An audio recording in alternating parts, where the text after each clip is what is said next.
नमस्कार। तो चलिए जानते हैं देश की महंगाई, बेरोजगारी, पेंशन, सरकारी नौकरी, किसानों के लिए महिलाओं के हितों की तमाम 50 बड़ी खबरों को सिर्फ 10 मिनट में। अभी तक वीडियो को लाइक नहीं किया तो लाइक कर दें। केंद्रीय रेल मंत्री अश्विनी वैष्णव ने कहा, कवच का विकास 2016 में शुरू हुआ था और 2019 तक काफी विकास हुआ है।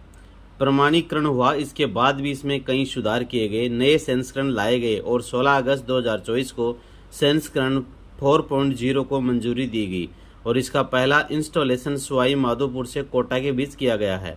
टेस्टिंग हो चुकी है। आज निरीक्षण था। अगर ट्रेन रेड सिग्नल के पास आ रही है और ड्राइवर ध्यान नहीं दे रहा तो कवच अपने आप ब्रेक लगा लेगा।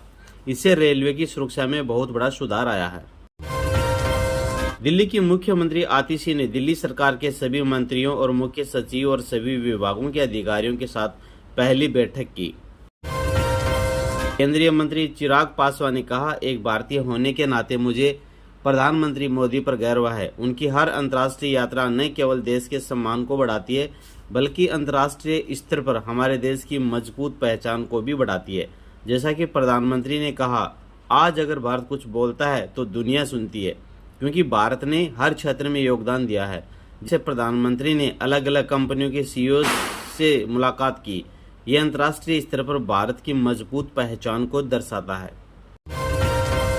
मंत्री जितिन राम मांझी ने कहा, वैश्विक नेता प्रधानमंत्री नरेंद्र मोदी अमेरिका की अपनी 3 दिवसीय यात्रा समाप्त कर आज भारत लौट रहे हैं और अपनी 3 दिवसीय यात्रा के दौरान उन्होंने न्यूयॉर्क में संयुक्त राष्ट्र के क्वाड लीडर्स समिट और भविष्य के शिखर सम्मेलन में भाग लिया, जो अपने आप में अनूठा था।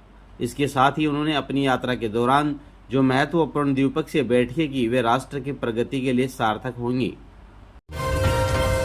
अंबाला कैंट विधानसभा क्षेत्र से भाजपा उम्मीदवार अनिल विज ने कहा, आप हनुमान जी का सहारा लेकर जनता को गुमराह कर रही है। अभी उनकी अरविंद केजरीवाल जमानत हुई है, बरी नहीं हुए हैं, केस अभी भी चल रहा है। आपने जनता को गुमराह करने में पीएचडी हासिल कर रखी है। रेल मंत्री अश्विनी वैष्णव ने कहा, मैं उन लोगों से स्पष्ट रूप से कहना चाहता हूं जो डिरेल करने की कोशिश कर रहे हैं कि वे रेलवे का राजनीतिकरण करने की कोशिश न करें। उनके खिलाफ राज्य पुलिस और एनआईए के सहयोग से सख्त कार्रवाई की जाएगी। आध्यात्मिक गुरु राम भद्राचार्य ने तिरुपति लड्डू प्रसाद विवाद पर कहा, 1857 में जो स्थिति मंगल पांडे की थी वह स्थिति हमारी है। इसलिए हम कह रहे हैं कि मंदिरों का सरकारी अधिग्रहण नहीं होना चाहिए। सरकार हमारा अधिग्रहण समाप्त करे। भारतीय रेलवे ने गांधीनगर रेलवे स्टेशन पर रेल रक्षा दल टीम और उपकरण स्थापित किए हैं।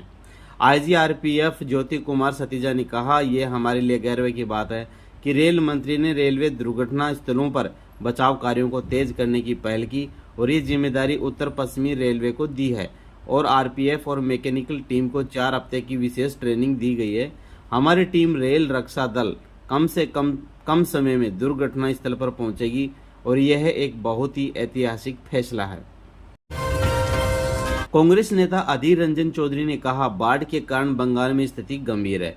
लोग समस्याओं का सामना कर रहे हैं। राज्य सरकार स्थिति की अनदेखी कर रही है और मुख्यमंत्री का एकमात्र काम हर दिन बहाना बनाकर आम लोगों को गुमराह करना है और उन्हें सच्चाई से दूर रखना है। 9 जिले बाढ़ से प्रभावित हैं, लेकिन आज मुख्यमंत्री वीरभूम का दौरा कर रही है और वहां जश्न मना रही है क्योंकि उनकी पार्टी के एक नेता जेल से रिहा हुए हैं। आप इस सरकार की मानसिकता को देखिए। मुख्य चुनाव आयुक्त राजीव कुमार ने कहा, हमने सभी प्रवर्तन एजेंसियों के साथ बैठक की है। सभी को स्पष्ट निर्देश दिए हैं कि चुनाव निष्पक्ष होना चाहिए। हर पार्टी को समान लेवल प्लेइंग फील्ड मिलनी चाहिए। डीएम एसपी को निर्देश दिए गए हैं कि किसी भी प्रलोभन को दूर किया जाए। बॉर्डर सील कर दिए जाएंगे। किसी भी पड़ोसी राज्य से यहाँ किसी भी तरह की गड़बड़ी नहीं होनी चाहिए, ऐसे निर्देश दिए गए हैं। हम चुनाव के लिए बिल्कुल तैयार हैं। हम परसों से महाराष्ट्र के दौरे पर जा रहे हैं। उसके बाद हम चुनाव की तारीखों पर भी फैसला लेंगे। सरकार में मंत्री कैलाश गहलोत ने कहा, हमारा एक ही लक्ष्य है, जितने भी काम लंबित हैं उन्हें पूरा करना। आने वाले समय में हम फिर से अरविंद केजरीवाल को मुख्यमंत्री के रूप में देखना चाहते हैं। जिस प्रकार से भगवान श्री राम के सेवक के रूप में हनुमान जी ने सारे काम किए, उसी तरह मैं भी अरविंद केजरीवाल का सेवक बनकर जितने भी लंबित काम हैं सबको पूरा करूंगा। कर्नाटक उच्च न्यायालय ने मुख्यमंत्री सिद्धारमैया की उस याचिका को खारिज कर दिया जिसमें उन्होंने कथित मुद्दा घोटाले में उनके खिलाफ अभियोजन के लिए राज्यपाल की मंजूरी को चुनौती दी थी। कर्नाटक के मुख्यमंत्री ने प्रेस कॉन्फ्रेंस बयान जारी किया, मैं जांच करने में संकोच नहीं करूंगा। मैं विशेषज्ञों से सलाह लूंगा कि कानून के तहत ऐसी जांच की अनुमति है या नहीं। मैं कानूनी विशेषज्ञों से चर्चा करूंगा और लड़ाई की रूपरेखा तैयार करूंगा। असम के मुख्यमंत्री और झारखंड चुनाव सह प्रभारी हेमंत बिस्वा शर्मा ने कहा, राहुल गांधी ने साफ कह दिया है कि हम आरक्षण खत्म कर देंगे। राहुल जी को इसका जवाब देना चाहिए। आप ये बात अमेरिका में बोलकर आए हैं, यही बात आप भारत में बोलकर दिखाइए। केंद्रीय मंत्री मनोहर लाल खट्टर ने कांग्रेस नेता कुमारी शैलजा को लेकर कहा, यह उनकी पार्टी का मामला है, आखिर उन्हें इनके बारे में सफाई क्यों देनी पड़ रही है। इसका मतलब आप समझ सकते हैं कांग्रेस में क्या पक रहा है। कांग्रेस सांसद रणदीप सिंह सुरजेवाला ने कहा, हर कोई मुख्यमंत्री बनना चाहता है। शैलजा जी और भूपेंद्र सिंह हुड्डा जी भी मुख्यमंत्री बनना चाहते होंगे। हम तीनों के अलावा ये किसी और का भी अधिकार हो सकता है। अंत में फैसला खड़गे जी और राहुल गांधी जी को करना है। वे जो भी फैसला लेंगे वह हमें स्वीकार होगा। कर्नाटक भाजपा अध्यक्ष BY विजयेंद्र ने कहा, कर्नाटक उच्च न्यायालय ने अपने फैसले में स्पष्ट बताया है कि राज्यपाल ने जो भी निर्णय लिया है वो सही है। मुख्यमंत्री सिद्धारमैया को इस निर्णय को मानते हुए तुरंत इस्तीफा दे देना चाहिए। हमें जीत मिली है।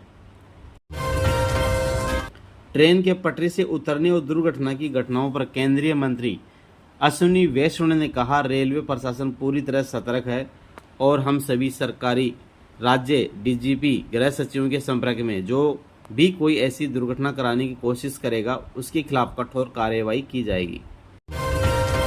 दिल्ली की मुख्यमंत्री आतिशी ने कहा, मैंने हनुमान मंदिर में दर्शन किए। हनुमान जी हमारे संकट मोचन रहे हैं। पिछले 2 साल में आप पर, दिल्ली सरकार पर, दिल्ली अरविंद केजरीवाल पर हमारे दुश्मनों द्वारा हर तरह के हमले हुए। उन्होंने हमें तोड़ने दबाव की कोशिश की, लेकिन हनुमान जी ने हर संकट में आप और अरविंद केजरीवाल की रक्षा की। आज मैंने हनुमान जी से एक ही चीज़ मांगी है, जिस तरह उनका आशीर्वाद हमेशा हम पर बना रहा है वैसे ही बना रहे और उनके आशीर्वाद के साथ आने वाले चुनाव में अरविंद केजरीवाल को फिर से दिल्ली का मुख्यमंत्री बनाया जाए। बदलापुर यौन उत्पीड़न मामले में आरोपी के कथित एनकाउंटर पर शिवसेना नेता संजय निरुपम ने कहा, विपक्ष से मेरा सवाल है, क्या आपको नहीं लगता कि बदलापुर में 2 बच्चों के साथ यौन शोषण हुआ था, उसमें पीड़ित परिवार को न्याय मिला है। आरोपी ने पुलिस की रिवॉल्वर छीनने की कोशिश की। अगर पुलिस वालों को कुछ हो जाता तो बदलापुर में जो हुआ यह उसका बदला है। मैं नहीं कहता कि एनकाउंटर करना कानून है, लेकिन कभी कभी ऐसे दरिंदे जो हमारी बच्चियों और बेटियों पर गंदी नज़र रखते हैं उनकी आंखें फोड़ने का इंतजाम करना चाहिए। केंद्रीय कृषि एवं किसान कल्याण मंत्री शिवराज सिंह चौहान ने कहा, किसानों की सेवा हमारे लिए भगवान की पूजा है। आज मैंने अलग अलग किसान संगठनों से बातचीत आरंभ की है।